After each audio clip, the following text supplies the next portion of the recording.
아멘. 네, 우리 오늘 기독교 에센스 8번째 시간입니다. 우리 8번째 시간을 시작하기에 앞서 혹시 제가 당부의 말씀을 드리는 것은 제가 아까 한 10시쯤 와가지고 여기 이렇게 세팅을 했는데 한 3, 40분 지나니까 이 프로젝터가 갑자기 이렇게 확 꺼지더라고요.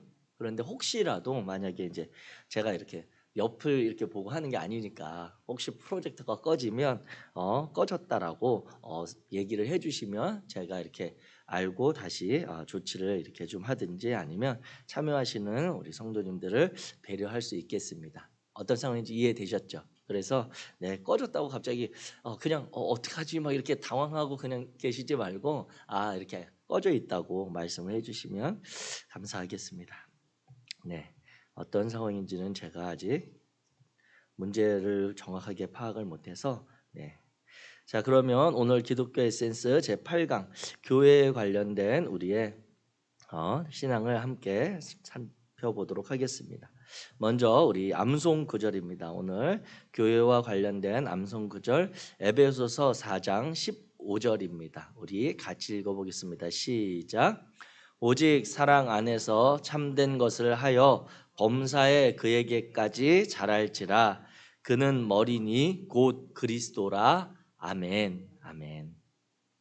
이 우리가 교회와 관련된 성경 구절이 이제 성경 안에서 여러 가지 면들을 찾아보고 또 그 내용을 점검할 텐데 교회의 본질적인 교회의 신앙의 고백에 대한 그런 우리가 잘 아는 마태복음 16장의 말씀도 있습니다만 이미 우리는 주님의 몸된 교회가 되었기 때문에 앞으로 나아갈 우리가 앞으로 바라보아야 될 그런 교회의 모습에 관련돼서 같이 우리가 되새기면 좋겠다 싶어서 에베소서 4장 15절을 같이 우리가 암송할 수 있기를 원합니다. 우리가 사랑 안에서 교회된 우리들은 참된 것을 하면서 우리가 정말 매일같이 성장하고 성숙하고 즉 자라가는 그 모든 것이 예수 그리스도를 닮아가는 그래서 그를 통해 이루어지셨던 하나님의 나라의 형상과 그 나라의 모습을 회복해가는 참된 교회의 공동체가 되기를 우리 소망해 봅니다. 자, 우리 이제 오늘 제8강에 이제 교회에 대한 우리의 전제 그리고 출발을 한번 점검해 보도록 하겠습니다. 우리의 출발 같이 읽겠습니다. 교회는 시작. 교회는 예수 그리스도를 주로 믿고 고백하는 구원받은 성도들의 모임으로서 오직 주님을 머리로 하여 연결된 주님의 몸입니다. 아멘. 이것이 우리 교회에 대한 우리의 믿는 바, 우리가 고백하는 교회에 대한 신앙의 내용입니다. 그래서 우리 교회라고 하는 것은 성도들의 모임인데 그 성도들의 모임은 어떤 성도들이냐? 예수 그리스도를 주님으로 믿는 자들, 예수 그리스도를 주님으로 고백하는 자들, 그들이 그 구원받은 성도들의 모임이라고 하는 것이죠. 그러면 우리는 모여서 어떠한 역할, 어떠한 기능들을 하느냐? 그것은 머리 대신 예수 그리스도의 그러한 뜻과 그 말씀을 따라서 우리는 그분이 이 땅 가운데서 사역하실 2023년 6월 21일에 예수님이 역촌동에 살아계신다면 이곳에서 행하신다면 그분이 하실 만한 일들을 내가 기도하면서 감당할 수 있는 내 삶의 자리에서 그분이 하실 것과 같은 일을 해나가는 것이 바로 교회라고 하는 것입니다. 그래서 교회는 우리가 어떤 차차 살펴보겠지만 주님의 몸으로서 우리는 기능을 하고 있다. 그리고 그 이유는 내가 구원받은 예수 그리스도를 주님으로 고백하고 있기 때문이다라고 하는 이 사실에서 흔들리면 안 됩니다. 그래서 어떤 우리의 행함을 강조하거나 그런 것이 아니라 우리의 행함의 정당함, 우리의 어떤 행동의 동기, 그것은 바로 우리가 구원받은 성도들이기 때문에 그 성도들의 모임이기 때문에 우리 성일교회는 이와 같은 사역들 우리에게 맡겨주신 사명을 감당한다 이렇게 마음에 잘 새기시고 함께 동역해 주시기를 부탁드립니다. 이제 그 교회에 대해서 우리가 크게 세 가지로 나누어서 좀 살펴보려고 합니다. 이런 우리가 가지고 있는 교회는 우리가 인간이 만들어낸 그런 제도나 시스템이 아닌 것이죠. 예수님께서는 이 땅에 계실 때 크게 두 가지의 꿈을 그분은 가지고 계셨습니다. 그 두 가지 꿈은 무엇이냐면 첫 번째는 십자가에 대한 그 예수님의 꿈이 있습니다. 그리고 두 번째는 교회에 대한 그분의 소망이 있습니다. 여기서 말하는 교회는 주님의 몸으로서 기능하는 성도들의 모임인 교회를 이야기하는 것이죠. 그래서 예수님이 그런 꿈꾸셨던 그 삶의 사역은 어떤 것인가라고 볼 때 먼저 이 십자가는 우리 굵은 글씨 같이 읽습니다. 시작. 우리의 죄 문제를 해결하는 것입니다. 예수님이 이 땅에 오셔서 꿈꾸시고 행하고자 하셨던 가장 큰 그분의 사역과 사명이 있다면 하나님의 자녀로서 하나님의 그러한 생명을 받아 누리는 이 땅의 인간들이 하나님 앞에 범죄함으로 말미암아 또 원죄를 가지고 태어나면서 그 죄에 대한 그런 태도, 죄를 자꾸 원하는 그런 마음들을 풀을 수 없는 그 마음들을 주님이 해결하기 위해, 예수님이 해결하시기 위해 이 땅에 오셨다는 거죠. 그래서 그 주님께서는 십자가를 지시는 그 길로 끝까지 묵묵히 나아가신 것입니다. 그래서 로마서 5장 8절 9절에 보게 되면 우리가 아직 죄인 되었을 때에 그리스도께서 우리를 위하여 죽으심으로 하나님께서 우리에 대한 자기의 사랑을 확증하셨느니라. 그러면 이제 우리가 그의 피로 말미암아 의롭다 하심을 받았으니 더욱 그로 말미암아 진노하심에서 구원을 받을 것이니, 즉 그 예수 그리스도는 하나님의 사랑을, 하나님이 우리를 구원하기 원하신다. 하나님께서 우리를 다시 하나님께서 의로운 선한 관계로 우리를 초청하신다라고 하는 그 일들을 이루시기 위해서 이 땅에 오신 것입니다. 그래서 예수님은 이 땅에 오셔서 십자가를 지는 것, 그것이 그분의 첫 번째 꿈이었고요. 두 번째 꿈은 바로 이제 교회에 대한 꿈이었습니다. 굵은 글씨 시작. 십자가의 구원을 온 세상에 알리는 방법입니다. 예수님은 이 땅에 오셔서 십자가를 지시고 이 땅의 모든 인류의 죄를 해결하셨습니다. 그래서 그 해결받은 이들을 하나님의 자녀로 부르시고 그들이 그 삶을 살아가게 하시는데, 그러면 그 십자가의 구원을 통해 구원받은 것이 그 당대에 예수님 시대에 있었던 이들만 그 사건을 보고 우리가 구원받았다고 안다면 그 하나님의 사랑이 그 순간에 역사적인 사건에 머물 수도 있는 것이거든요. 그런데 하나님께서는 12 제자를 비롯해 많은 이들에게 부활하셔서 예수 그리스도가 나타나심으로 그 부활의 주님을 만나게 하시고 경험하게 하시고 그 예수 그리스도의 증인되게 하시면서 그들이 모여서 교회 공동체로 하나님의 그러한 이 구원 사건, 우리의 인류의 죄의 문제가 해결되었다라고 하는 것을 전하기 위한 방법으로 교회를 꿈꾸셨다고 하는 것입니다. 그래서 사도 바울 선생님이 말한 에베소서 3장 10절 11절 시작. 이는 이제 교회로 말미암아 하늘에 있는 통치자들과 권세들에게 하나님의 각종 지혜를 알게 하려 하심이니 곧 영원부터 우리 주 그리스도 예수 안에서 예정하신 뜻대로 하신 것이라. 아멘. 즉 이 땅의 교회가 아니고는 이 하나님의 영원한 통치, 하나님의 지혜, 하나님의 사랑을 전해줄 방법이 없는 거예요. 그래서 고린도전서에도 보면 주님께서 사도 바울을 통해 말씀하실 때 하나님이 정말 지극히 미련한 방법으로 그 하나님의 사랑, 예수 그리스도의 구원을 전하시는데, 그게 바로 전도라고 하는 그런 말씀으로 우리에게 행하시는 것입니다. 즉 교회가 이 땅에서 본질적으로 존재하는 이유는 예수 그리스도로 말미암아 우리의 인류의 죄가 사함 받았다. 다시 우리는 새롭게 하나님의 백성으로 살아갈 수 있다. 그것은 단순히 말하면 내가 개인적으로 새롭게 되었다라고 하는 것이 아니라 하나님이 최초에 지으신 그 하나님의 다스리는 하나님의 나라, 에덴의 동산, 그 기쁨의 동산을 이 새롭게 된 우리들을 통해 하나님이 회복해서 만들어 가실 수 있다라고 하는 거예요.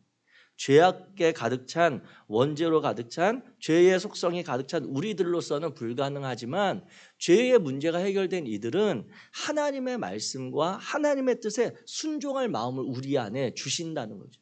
그 말씀을 듣게 되고 그 말씀을 알게 되는 이들은 세상 사람들과 다르게 하나님이 기뻐하시는 일, 하나님이 기뻐하시는 그 나라, 하나님이 정말 기뻐하시는 사람들의 만남이 어떤 것일까를 고민하고 그 모임들을 만들어가면 그 자리에 하나님의 통치와 나라가 회복되어져 가는 것입니다. 그 대표적인 그러한 모임과 공동체가 바로 교회라고 하는 것이죠. 이 교회가 아니고는 세상에 하나님이 어떤 분이신지 알 방법이 없는 거예요.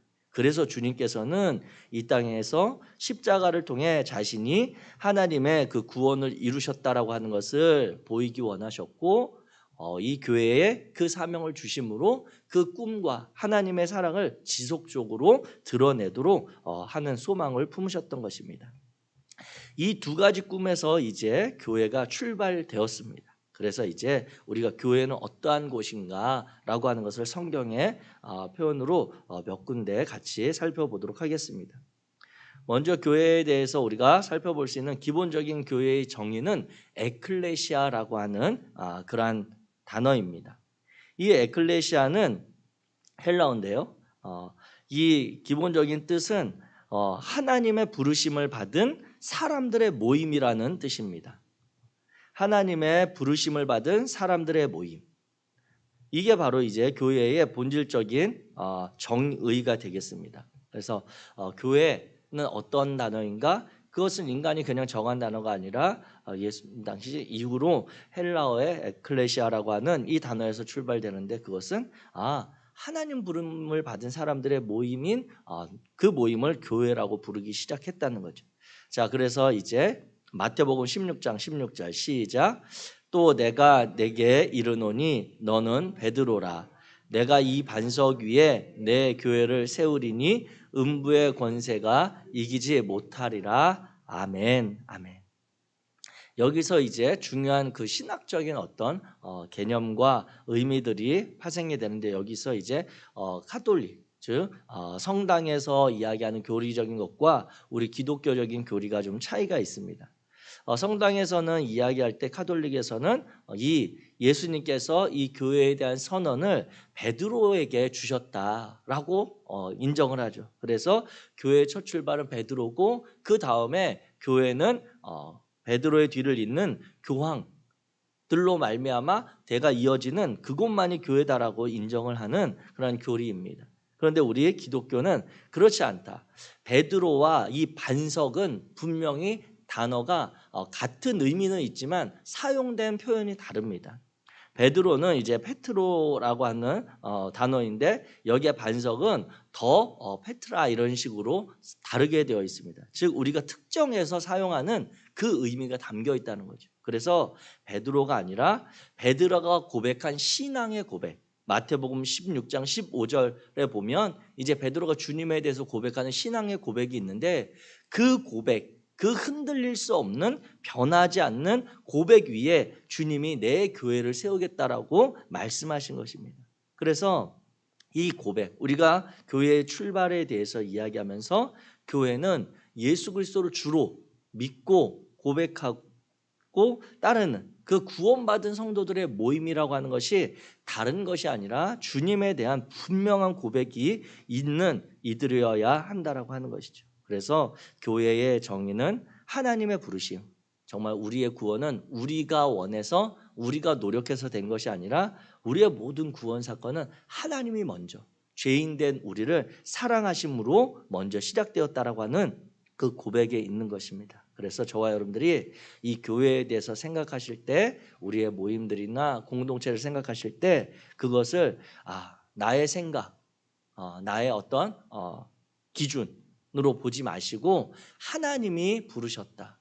그래서 하나님이 나를 부르셨다라고 할 때는 이 교회가 너무나도 감사하고 은혜가 되는데, 다른 사람을 보면 저 사람을 하나님이 부르셨다고 했을 때 조금 의아한 거예요.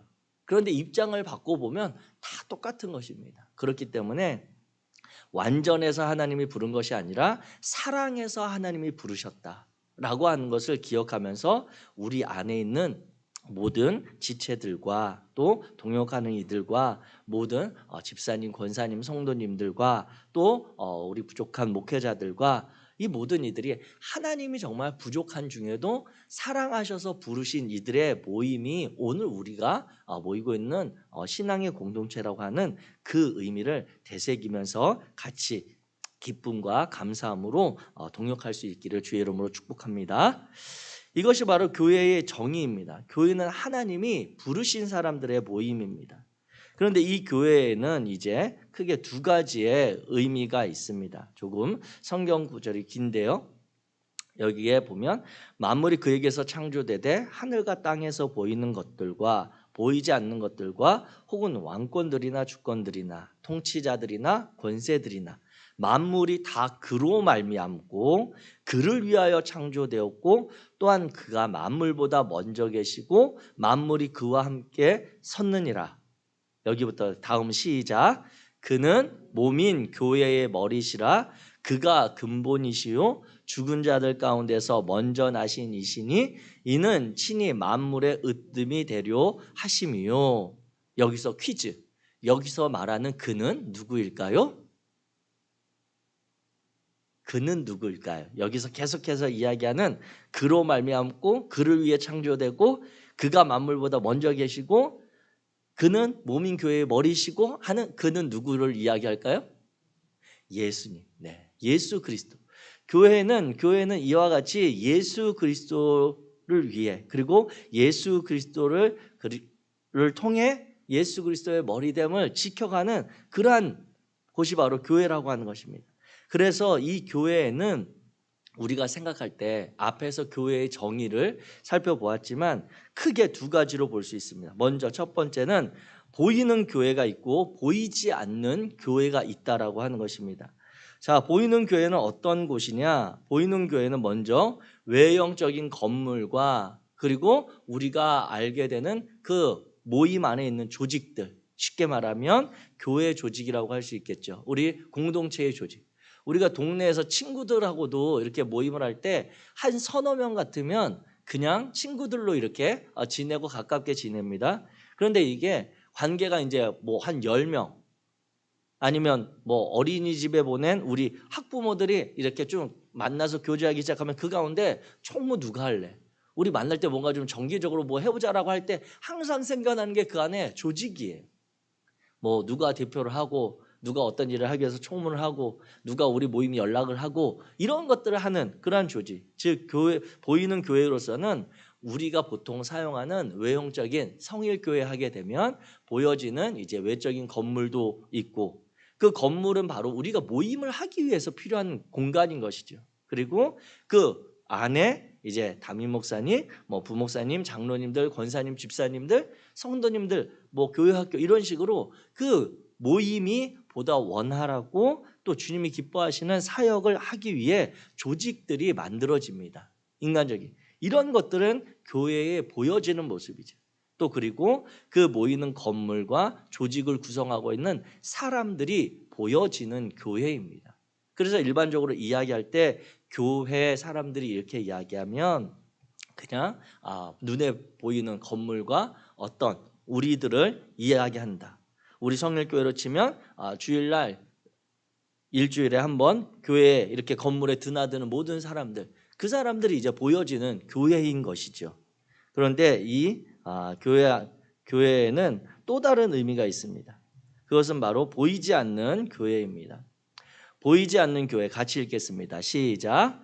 예수 그리스도를 분명히 알고 고백하여 구원받은 성도들입니다.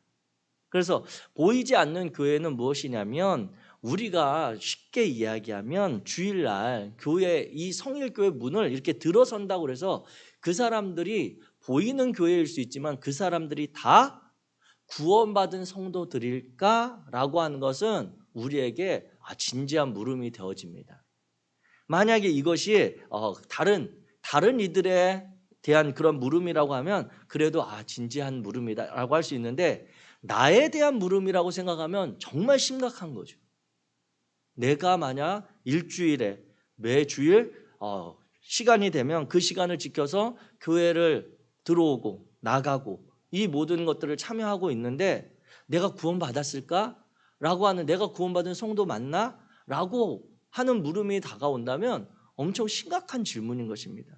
그래서 우리가 전에 예수 그리스도에 대해서 우리가 성자 예수님에 대해서 이 강의를 나눌 때 맨 마지막에 그 결단에 대해서 우리가 썼잖아요. 그 예수님이 오신 것은 이 땅의 모든 인류를, 모든 인간을 구원하게 오신 그분이다라고 하는 것을 우리가 분명히 대전제로 하고 출발했지만 마지막 결론은 거기에 다른 사람 이름이 아니라 내 이름에 분명히 고백이 있어야 된다라고 해서 그 내용을 제가 힘줘서 말씀드렸더니 우리 성도님들이 내신 그 강의한 자료도 보니까 그 부분에 힘줘서 글씨를 쓰셨더라고요. 자기 이름들을.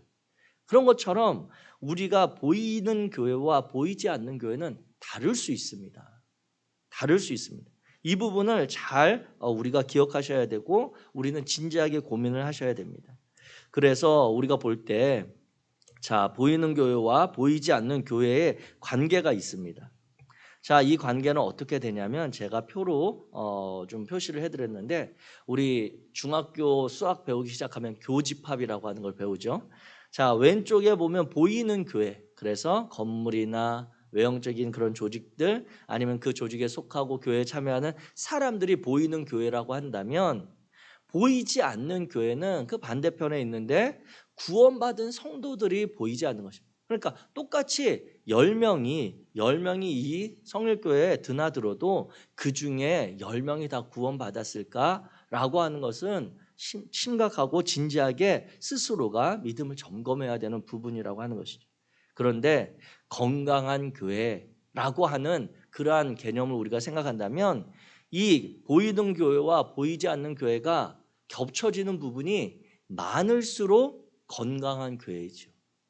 왜냐하면 이것은 보이지 않는 교회인 구원받은 성도들이 그들이 행하고 사역하고 그들이 참여하고 그들이 살아가는 삶의 방식이 구원받은 성도들의 그 모임이 점점 그 보여지는 교회 안에 고스란히 드러난다라고 하는 것과 같은 의미이기 때문인 것입니다.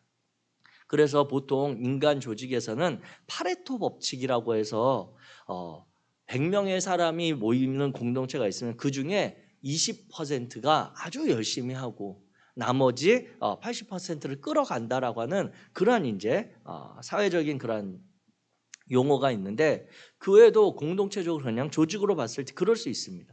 그런데 100명이 모이는데 20명만 열심히 하고 20명만 구원받은 성도들이고 80명은 그냥 이렇게 뒤따라가는 이들이다라고 한다면 이 교회는 정말 건강할까라고 하는 것을 생각해 보게 되는 거죠. 반면에 100명이 모이는데 80명이 정말 구원받은 성도들로서 열심히 그 교회에 대한 마음과 하나님이 맡기신 사역을 감당하고 삶의 자리에서도 구원받은 하나님의 자녀로 온전히 살아간다.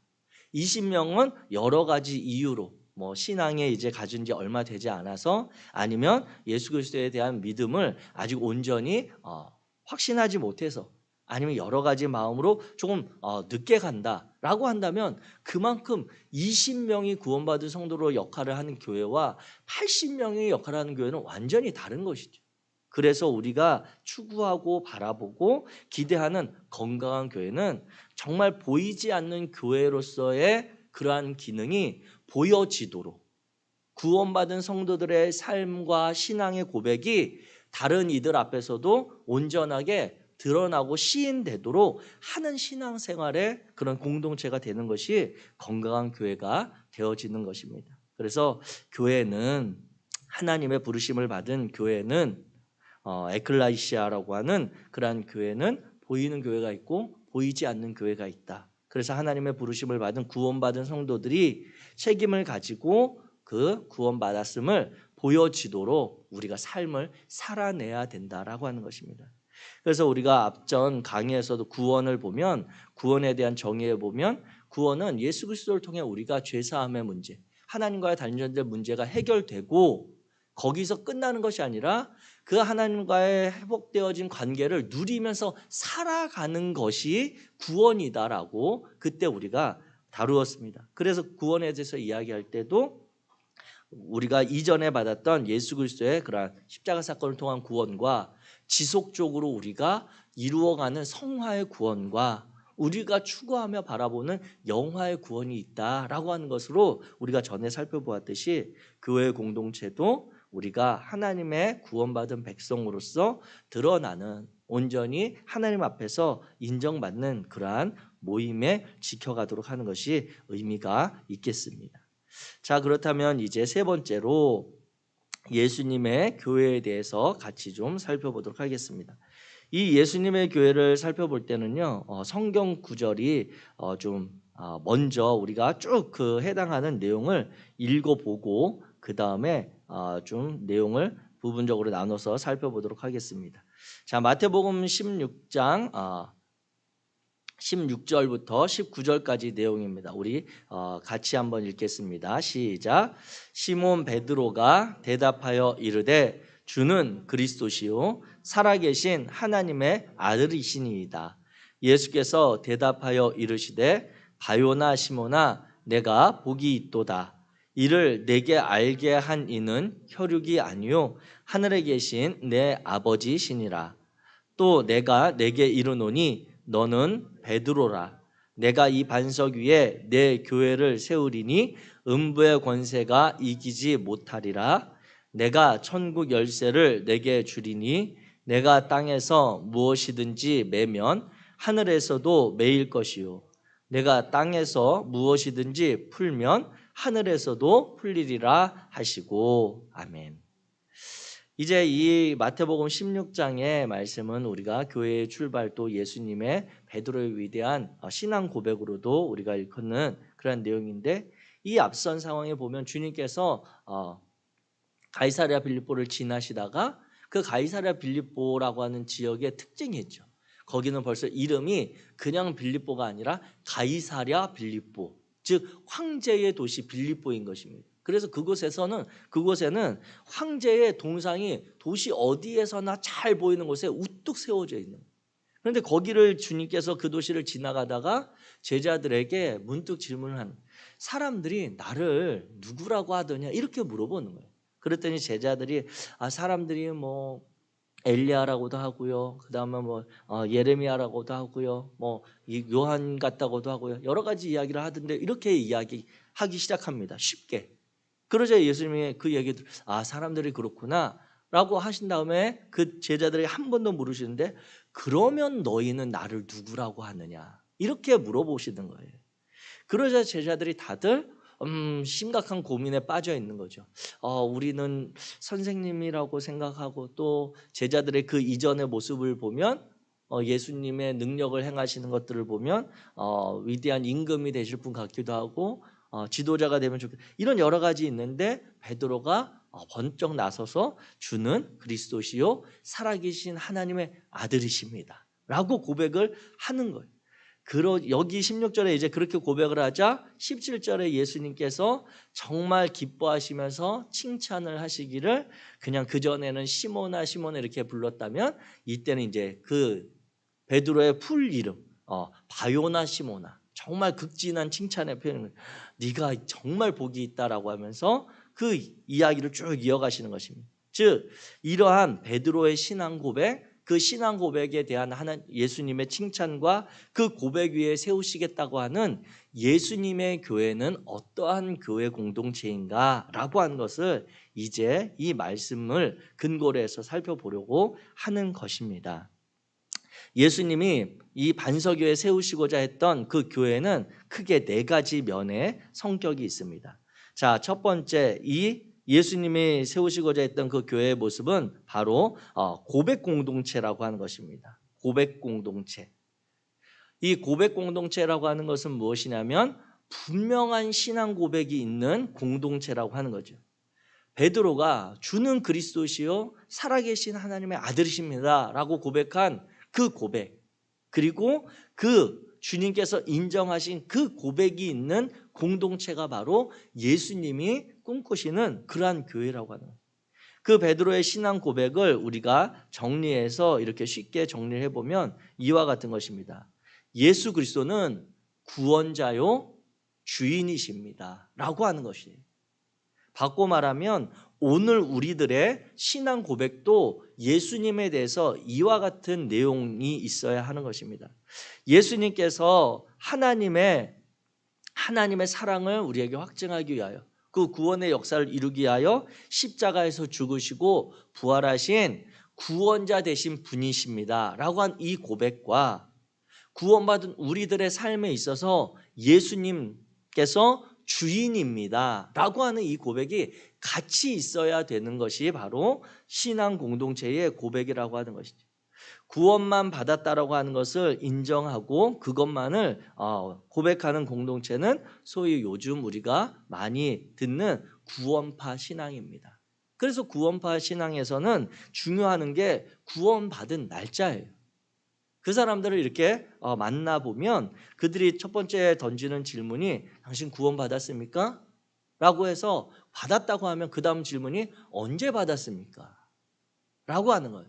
그런데 우리가 구원받은 것을 보통 우리는 생각하기를 우리가 교회에 속하면서 어떤 교회 공동체에 출석하면서 그곳에서 세례받은 날짜로 기억하는 경우들이 많이 있는데 그 날짜를 만약에 흔들리거나 아니면 그 대답이 약간 좀 주저되면 구원받는 여지 없이 당신 구원받지 못했다라고 하면서 자신들의 교리로 자신들의 신앙으로 이끌어가려고 합니다. 그러면서 구원받은 그 사건이 너무 중요하기 때문에 구원받은 자는 삶의 문제에 있어서 신앙의 생활에 있어서 그 부분은 부족해도 괜찮다. 그것은 이미 구원받았기 때문에 중요하지 않다라고 하는 구원파의 신앙으로 빠질 수가 있습니다. 반면에 또 주인 되는 그러한 예수님을 주인으로만 여기는 그러한 신앙은 자칫하면 예수님이 이 땅에서 살면서 사역하셨던 살아갔던 삶의 모습을 닮아가려고 하는 윤리적이고 도덕적인 면으로 자꾸 빠질 수가 있게 돼요. 그래서 이 두 가지가 우리 그리스도인들에게는 같이 필요한 것입니다. 윤리 도덕을 꼭 지켜야 된다. 그것이 절대 이것이 아니라 우리가 그것을 지켜갈 마음과 그리고 그것을 준행하면서 살아갈 힘과 용기를 하나님이 주시는 것입니다. 우리의 옛사람의 본성, 우리의 마음으로는 다른 이웃들과 굳이 같이 살아갈 이유가 없고 내 자식, 내 가정만 잘 되면 좋을 것 같은데 우리 그리스도인의 삶은 그렇지 않다는 거죠. 우리 곁에 있는 이들, 연약한 자들, 구약 성경의 표현을 따르면 나그네와 과부와 고아된 이들을 끊임없이 돌아보는 그러한 삶을 하나님은 우리에게 말씀하십니다. 왜요?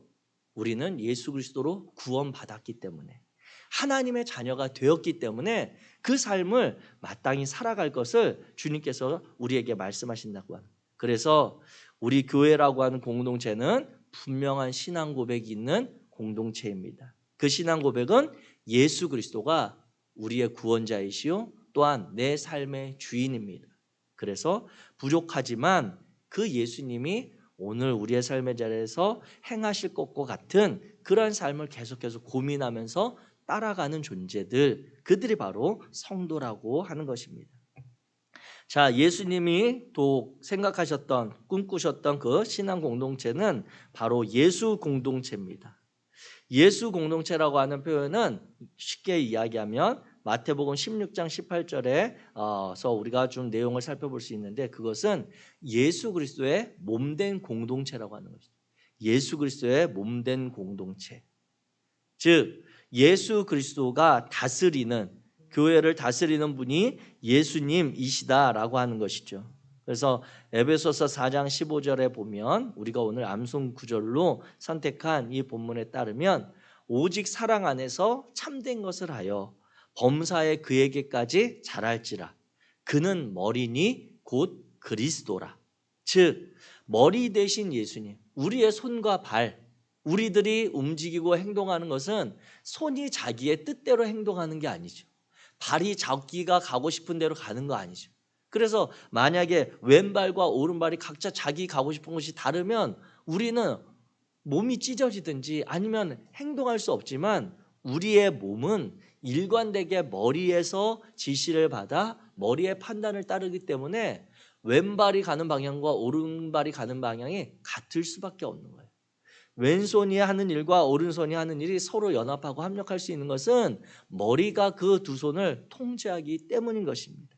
그래서 교회인 주님의 몸된 교회인 우리를 다스리는 예수님, 머리 대신 예수 그리스도께 순종하는 공동체가 바로 이 예수 공동체의 첫 번째 모습입니다. 자, 두 번째 모습은 교회를 성장시킨다라고 하는 것입니다. 예수님께서 성장하게 하시는데 그 성장은 어떻게 되어지느냐? 말씀을 통해 건강하게 성장합니다. 우리 에베소서 4장 16절 같이 읽겠습니다. 시작. 그에게서 온 몸이 각 마디를 통하여 도움을 받음으로 연결되고 결합되어 각 지체의 분량대로 역사하여 그 몸을 자라게 하며 사랑 안에서 스스로 세우느니라. 아멘. 머리 대신 예수 그리스도의 그 다스림과 그분의 뜻을 따라 우리 온 몸의 각 마디, 각 지체들이 서로 돕고 그리고 연결되고 결합되어서 사랑 안에서 점점 성장해가는, 그래서 결국 예수님은 우리 몸을 성장시키는, 교회를 이끌어 가시는 분이라고 하는 것이죠. 그래서 이 예수 공동체라고 하는 이 표현 안에서 우리는 이 두 가지 개념을 기억하셔야 됩니다. 예수 공동체는 결국 예수 그리스도의 몸된 공동체, 예수님의 다스림을 받고 예수님을 통해 성장하는 공동체다라고 하는 것을 기억하셔야 되겠습니다. 자, 세 번째, 능력 공동체입니다. 예수님이 기대하시고 꿈꾸시는 공동체는 능력 공동체입니다. 자, 능력 공동체는 어떤 의미가 있냐면 이 교회 안에 영적인 권위와 거룩의 능력이 나타나는 공동체라고 하는 것이죠. 이 신앙 공동체, 예수님의 말씀 그리고 예수님의 다스림을 받는 교회의 특징, 그 능력은 다른 데 있지 않습니다. 그것은 영적인 권위에 힘이 있는 것이고 세상과 다른 구별된 거룩을 통해서 그 힘과 그 존재가 나타나는 공동체가 바로 교회라고 하는 것이죠. 그래서 우리 교회는 능력이 있는 공동체입니다. 이 능력은 어떻게 출발되느냐, 어떻게 나타나느냐? 첫 번째로 바로 말씀과 기도의 능력이 나타나는 것이죠. 말씀과 기도. 말씀에 대한 순종, 그리고 그 순종을 통해 기도함으로 인해 우리의 능력인 영적인 힘이 발현되어집니다. 우리 에베소서 5장의 말씀 같이 읽겠습니다. 시작. 이는 곧 물로 씻어 말씀으로 깨끗하게 하사 거룩하게 하시고 자기 앞에 영광스러운 교회로 세우사 티나 주름 잡힌 것이나 이런 것들이 없이 거룩하고 흠이 없게 하려 하심이라. 아멘. 아멘. 그렇습니다. 우리 교회에 그런 영적인 힘이 나타나는 것이 있다면 어디에서 그 힘을 찾을 수 있을까?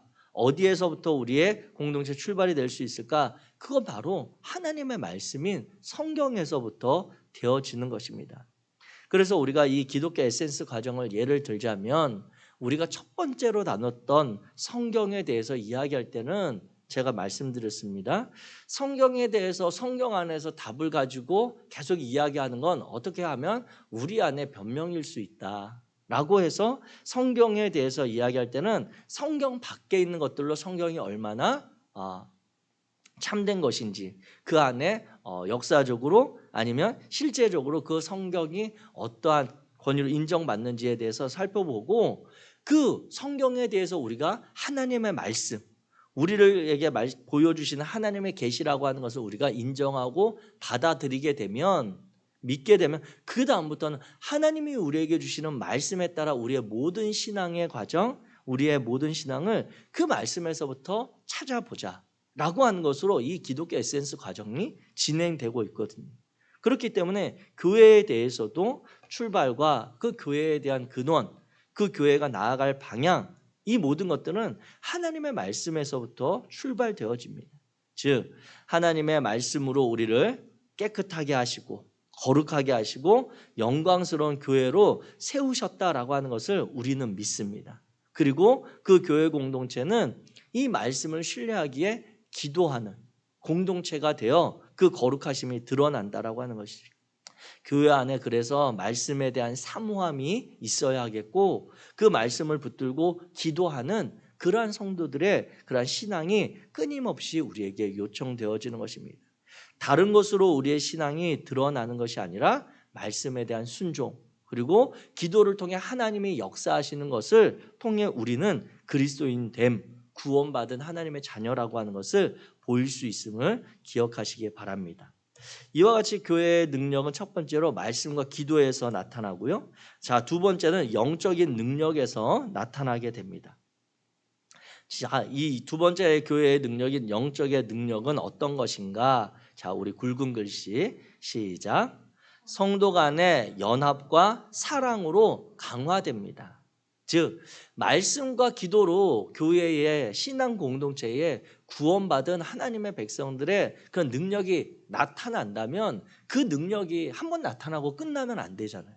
그 능력은 계속해서 능력이 있어야 되고 계속해서 어떤 문제나 상황에서 이것들을 극복할 수 있는 힘이 필요하다면 더 강화되어야 하는, 요즘으로 하면 우리 청소년들 많이 하는 게임 같은 데 보면 이러한 능력을 사용하거든요. 뭐 A라고 하는 캐릭터가 열심히 하다가 이 캐릭터로 어떤 미션을 하는데 도저히 풀리지 않을 때 B라는 캐릭터와 이 A라고 하는 캐릭터를 갑자기 이렇게 합치면 새로운 캐릭터로 바뀝니다. 그게 이제 거기 게임 용어에서 강화한다, 뭐 이런 식으로 이렇게 바뀌는데, 우리가 가지고 있는 말씀과 기도를 통해 하나님의 능력을 나타낼 때 그것이 부족한 것이 아니라 그 사역이 개인을 넘어서는 어떠한 문제, 어떠한 상황들에 처하게 될 때 그 자리에서 필요한 영적인 능력은 바로 같은 구원받은 성도들 간의 연합, 그리고 그들이 어떻게 살아가는지에 해당하는 사랑의 방식으로 나타난다라고 하는 것이죠. 에베소서 4장 16절 시작.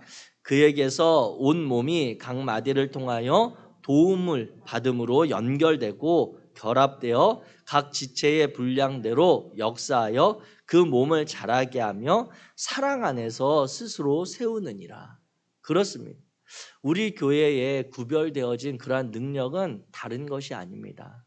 다른 사람을 짓밟고 올라서는 개인의 능력, 치열하게 경쟁해서 내가 저 사람들 위에 서야 나타나는 능력이 아니라 부족한 자들과 함께 연대하고 그들의 손을 붙잡아 줌으로 인해 그렇게 치열한 경쟁이나 남들 짓밟고서는 그러한 것으로 나타나는 그러한 능력이 아닌, 하나님께서 연약한 우리를 사랑하시고 기다리시고 인내하신 그 방식을 우리도 동일하게 성도들 간의 연합을 통해, 나 혼자서는 그 길을 가기가 너무 외롭고 나 혼자서는 그 길을 갈 때 불안하고 염려 가득하지만 누군가 그 예수 그리스도를 바르게 믿는 믿음으로 나와 같은 그 신앙의 길을 가는 이들이 있고, 또 그들이 함께 서로 만나서 한 주간에 내가 이 믿음을 지켜가기 위해 어떻게 삶을 살았을 때 하나님이 나를 도와주셨다라고 하는, 하나님이 내 삶에 아니면 내가 하나님 기뻐하시는 일들을 위한 시간들을 어떻게 채우셨는지를 서로 간의 나눔으로 용기도 얻고 힘도 얻게 하는 그러한 것입니다. 그래서 우리가 잘 아는 구약 성경에 보면 엘리야 선지자가 자신이 하나님의 그 놀라운 기적을 경험한 이후로 그 여왕의 그러한, 갑자기 이름이 생각이 안 나는데 그 여왕의 그러한 저주, 죽이겠다라고 위협을 받아서 갑자기 사람이 쪼그라들어서 그 바위길로 숨어 들어갔을 때 하나님께서 그를 40일 동안 까마귀를 통해 먹이시면서 그에게 주신 말씀이 너 혼자 있는 거 아니야. 너같이 이 하나님의 나라, 하나님의 뜻을 세우기 위해서 준비된 숨겨놓은 하나님의 백성들이 있어라고 하는 것을 그에게 말씀하시면서 그를 잠깐 쉼을 얻게 하고 힘을 얻게 하신 다음에 다시 사역의 자리로 나오게 하나님이 이끌어 가시는 그러한 사건들을 우리가 기억하면서 볼 때, 때로 내 믿음이 하나님 앞에 부릴 듯 강할 때도 있고 감사가 넘칠 때도 있고 섬김의 자리를 내가 더 많이 감당할 때도 있지만, 때로 내가 지칠 때 다른 이들이 그 자리를 대신 감당하지만 그것이 내가 뒤처지는 것이 아니라 다시 충전되는 시간, 다시 나도 충전되면 다시 동역의 자리로 나서는 시간, 이러한 것들로 교회 공동체는 끊임없이 세상과 다른 영적인 능력, 영적인 그러한 힘을 드러내는 공동체라고 하는 것입니다. 이와 같은 능력이 나타나는 공동체를 주님께서 기대하고 계시고요. 그다음에 세 번째, 이제 이 영적인 능력은 또 어떻게 드러나느냐라고 하는 것은 영적인 권위와 은혜입니다. 영적인 권위와 은혜. 이것은 이제 베드로전서 5장 5절에 보면 이제 젊은 자들아 이와 같이 장로들에게 순종하고 다 서로 겸손으로 허리를 동이라. 하나님은 교만한 자를 대적하시되 겸손한 자들에게는 은혜를 주시느니라 말씀하십니다. 베드로 사도가 이와 같이 말씀하시는데 이것을 젊은 자들아라고 하고 그 겸손하라고 하는 대상, 순종하라고 하는 대상을 장로들에게라고 지칭되어서 꼭 그러면 교회 공동체는 수직적으로 젊은 사람들이 윗사람들에게 아니면 집사님들이 장로님들의 말에 무조건 순종해야 되는 그것이 아니라 서로 간에 겸손하라고 하는 것이죠.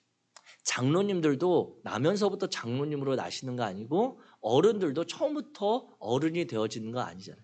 그러니까 이 표현을 따르면 교회 공동체 안에는 그 공동체 안에 권위와 질서가 있다라고 하는 것을 인정하는 것이고 그 안에서 나의 연소함이나 나의 연약함을 모두가 서로 인정하라고 하는 것입니다. 그래서 가장 높은 권위가 있다라고 하면 교회 안에서는 하나님의 말씀인 것이죠. 하나님의 말씀 앞에 목사든 장로든 권사님이든 어린아이든 상관없이 그 말씀 앞에는 모두가 겸손하고 그 말씀에는 순종해야 되고 우리 인간적인 그러한 관계들 안에서는 서로가 사랑으로 연약한 자들, 연소한 자들을 무시하고 그들을 배제하거나 그들의 말을 듣지 않는 것이 아니라 그들에게 주시는 하나님의 마음도 우리가 서로가 듣고 서로 안에 사랑으로 내가 도저히 받을 수 없는 그 마음을 받게 하신 하나님의 은혜를 기억하며 나아가는 공동체가 바로 이 영적인 능력이 나타나는 공동체라고 하는 것입니다. 그래서 세상과는 전혀 다른 순종, 세상에서 누가 순종을 이야기합니까? 부모 자식 간에 아니고는 누구도 순종에 대해서 이야기하지 않아요. 심지어 요즘은 학교에서도 선생님께 순종하라고 하는 그것이 아니라 필요하다면 이야기를 과감없이 해야 되고 아니면 때로는 그 상황들을 개선해야 된다고 하는 요구들이 끊임없이 나타나고 있는 그 시대를 살아가는 가정 가운데 교회 안에서는 하나님의 말씀, 예수 그리스도의 뜻 안에서는 모두가 순종하고 그 앞에서 나의 지식, 경험, 나의 가진 그 어떤 것도 다 내려놓고 주님이 원하시는 대로 쓸 수 있도록 겸손하게 드러나는 공동체. 그게 바로 영적인 권위와 은혜가 있는 영적 공동체의 모습이라고 하는 것입니다. 정리하면 영적 공동체는 영적인 권위와 거룩의 능력이 나타나는 공동체다. 그 힘과 능력은 말씀과 기도에서부터 생겨나고 영적인 우리의 관계들을 통해서 그 영적인 능력이 강화되고 단단해지고 더 세진다는 것이죠. 그리고 그 사용되어지는 방식은 영적인 권위와 은혜를 따라서 이 영적 공동체의 능력은 사용되어진다라고 하는 것입니다. 자, 예수님께서 그러면 이끌어 가시는 그러한 공동체의 모습은 어떠한 것이냐? 마지막으로 사명 공동체입니다. 예수님이 주시는 그러한 말씀의 사명 공동체. 주님께서도 말씀하시기를 마태복음 16장 19절에 내가 천국 열쇠를 내게 주리니 내가 땅에서 무엇이든지 매면 하늘에서도 매일 것이요 땅에서 풀면 하늘에서도 풀리리라. 즉 하늘과 땅을 연결하는 그 능력이 그 열쇠가 교회에 있다라고 이야기하십니다. 베드로에게 있다고 하는 것이 아니라 이 믿음의 이 신앙의 고백이 있는 믿음의 공동체에 있다라고 주님이 말씀하십니다. 이 사명 공동체는 첫 번째로 증인의 사명을 감당하는 것이죠. 증인의 사명. 구원에 이르는 예수 그리스도의 증인으로서의 그 부르심. 그것이 바로 증인입니다. 다른 것을 증언하는 것이 아니라 구원에 이르게 하는 하나님과의 관계를 회복하는 하나님의 생명을 누리며 살아가도록 이끄는 예수 그리스도의 증인으로서 우리를 부르셨다라고 하는 것입니다. 이사야 43장 10절 말씀 시작. 나 여호와가 말하노라 너희는 나의 증인 나의 종으로 택함을 입었나니 이는 너희가 나를 알고 믿으며 내가 그인 줄 깨닫게 하려 함이라. 나의 전에 지음을 받은 신이 없었느니라. 나의 후회도 없으리라. 아멘. 하나님께서 유일하신 하나님, 우리 인간을 창조하시고 온 우주를 다스리는 전능하신 하나님이라고 자신에 대한 이야기를 소개하는 그 내용인 것이죠. 그래서 이스라엘 백성들에게 이사야 선지자를 통해 너희가 나의 증인이다, 너희가 나의 백성이다, 바꿔 말하면 세상 사람들이 너희를 통해 나를 알게 될 것이다 라고 하는 그 말씀을 이사야 선지자를 통해 주시는 것인데, 이것을 신약시대를 지나면 어떻게 되냐면 예수 그리스도의 12 제자들과 사도들, 그리고 그 예수님을 경험했던 이들이 예수님의 십자가의 죽으심과 부활의 장면, 그리고 하늘에 올라가시는 것을 경험한 이후로 그들이 삶을 살아가면서 예수 그리스도가 나사렛에 있었던 베들레헴에서 나신 그 예수가 라고 하는 그 예수가 바로 우리를 구원하여 보내신 하나님의 메시아다라고 하는 그 증인이 되었던 것처럼, 오늘 우리 시대에는 우리를 구원하신 분, 우리를 하나님의 자녀 되게 하신 분이 바로 그 예수 그리스도입니다. 그리고 그 예수 그리스도는 당신도 구원하실 수 있습니다 라고 하는 것을 전하는 증인의 사명을 우리 교회에 주신다라고 하는 것입니다. 그래서 저와 여러분들이 증언하고 증거하는 것은 주저할 것이 없는 게, 나의 형편과 나의 상황과 상관이 없어요. 나의 건강과 나의 처지와 상관없이 누구에게나 우리가 증언할 수 있는 것은 예수 그리스도가 나를 구원하신 것처럼 당신을 구원하실 수 있다라고 하는 그 사건인 것입니다. 예수 그리스도가 나의 질병을 고치셨고 당신의 질병을 고치셨습니다 라고 한다면, 그것만 증언하는 것이 우리의 사명이라고 한다면, 우리 인간은 영원히 아프면 안 돼요. 감기도 걸리면 집에서 숨어 있어야 돼요, 누가 알까 봐. 그러나 그것은 예수를 믿는 과정 가운데 하나님께서 우리의 삶을 이끌어 가시는 순간순간의 과정이고, 본질적인 것은 성도들의 모임, 하나님의 부르심을 받은 교회의 증인된 사명은 예수 그리스도를 전하는 것입니다. 다른 것이 아니, 내가 오늘 내 삶에 문제가 없어서가 아니라 우리 집은 항상 행복하고 항상 우리 집은 웃음소리만 나서가 아니라, 웃음소리 아니라 때로는 아픔의 순간도 있고 때로는 감정의 차이도 있고 생각에 속상한 일들도 있지만, 그래도 그것이 우리가 구원받은 것과 아무런 상관이 없는 거예요. 오늘 나의 삶에 문제가 있을 수 있지만 그 문제가 내 구원받은 것을 흔드는 것은 아니라고 하는 것이죠. 하나님의 은혜와 사랑에서 나를 떠나게 하는 것은 아니라고 하는 거예요. 그렇기 때문에 우리 아이들 때문에 속상해도 그래도 난 구원받았고 당신도 구원받을 수 있습니다라고 이야기하는 것이 바로 교회 공동체의 증인된 사명입니다. 그리고 이것을 능히 우리는 감당할 수 있습니다. 자, 두 번째, 이 사명 공동체는 온전한 구원을 누리는 그러한 공동체입니다. 즉 바꿔 말하면 이것은 구원받은 자의 삶을 가장 명확하게 드러낸다라고 하는 것이죠. 꺼졌네요. 네. 자, 구원 공동체에서 우리가 사명 공동체에서 경험하고 그리고 나타나는 것은 구원받은 하나님의 자녀의 온전한 구원, 그것을 누리는 그러한 모습이라고 하는 거죠. 자, 이 내용은 고린도전서 9장에서 원래 16절부터 23절까지 쭉 이렇게 읽으면 좋은데, 그래도 좀 정리해서 앞부분과 결론적인 부분만 제가 정리했습니다. 우리 고린도전서 9장의 말씀 같이 읽겠습니다. 시작. 내가 복음을 전할지라도 자랑할 것이 없음은 내가 부득불할 일임이라. 만일 복음을 전하지 아니하면 내가 화가 있을 것이미로다. 내가 복음을 위하여 모든 것을 행함은 복음에 참여하고자 함이라. 아멘. 사도 바울의 고백이거든요. 사도 바울이 자신이 그렇게 사람들한테 이 이야기를 하면서 내가 예수 그리스도 때문에 죽을 매를 몇 번을 맞고 또 태형을 어떻게 당하고 잠을 못 자고 이런 어려움을 당하는 과정 가운데, 그러면서도 내가 이 복음을 전하는 것은 하면서 자기의 상황, 자기의 신앙의 이야기를 하는 것입니다. 내가 이렇게 복음 전하는 건 난 이거 자랑할 만한 게 아니다. 내가 이것은 부득불할 힘이라. 부득불, 이게 어떤 의미예요? 내가 얻을 것이 없음에도 하는 게 바로 부득불하는 거예요. 부득불하는 일이라고 하는 것은, 우리가 부득불 일이라고 하는 것은 내가 이 일을 행하면서 어떤 이롱, 유익함 이것을 바라고 하는 게 아니라 안 할 수 없어서 한다라고 하는 그러한 마음과 같은 것입니다. 그래서 그 뒤에 이 복음을 전하지 않으면 내가 화를 당할 것 같다 라고 하면서 쭉 그 이야기한 이후에 마지막에 내가 이렇게 부득불 이 복음을 전하는 것은 내가 복음을 위하여 모든 것을 행함은 내가 복음에 참여하고자 합니다. 내 복음, 내 믿음, 내 신앙이 바로 이 구원받았음이 여기서 나타난다라고 하는 것이죠. 우리가 사명 공동체 예수 그리스도의 증인으로 살아가는 것은 다른 그 무엇보다 그것이 우리에게 기쁘고 감사한 일 맞죠. 그러나 그 복음을 전하는 것이 구원받은 자의 온전한 삶을 사는 방법이라고 하는 거죠.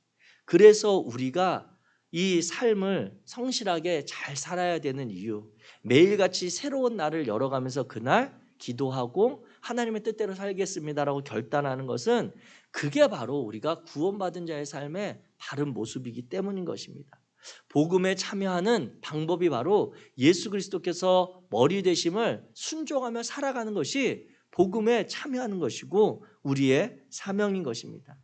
이와 같이 우리의 사명 공동체, 하늘과 땅을 연결하는 우리의 사명 공동체의 모습은 바로 증인으로서 그리고 살아가는 동안 우리가 그 증인됨을 행할 때 온전한 구원을 누리게 된다라고 하는 이 내용을 예수 그리스도께서 우리에게 전해주고 있습니다. 이와 같이 우리가 살펴보았습니다.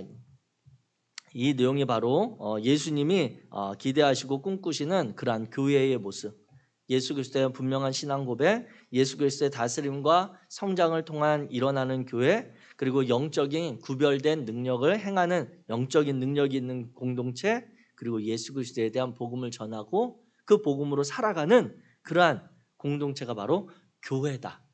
예수님이 우리에게 찾으시는 교회다. 예수님께서 우리에게서 기대하는 교회다라고 하는 것을 저와 여러분들이 기억하시고 우리의 믿음을 이 교회 위에 굳건히 세워가시기를 주의 이름으로 축복합니다. 우리 같이 기도하고 마치도록 하겠습니다. 이 시간에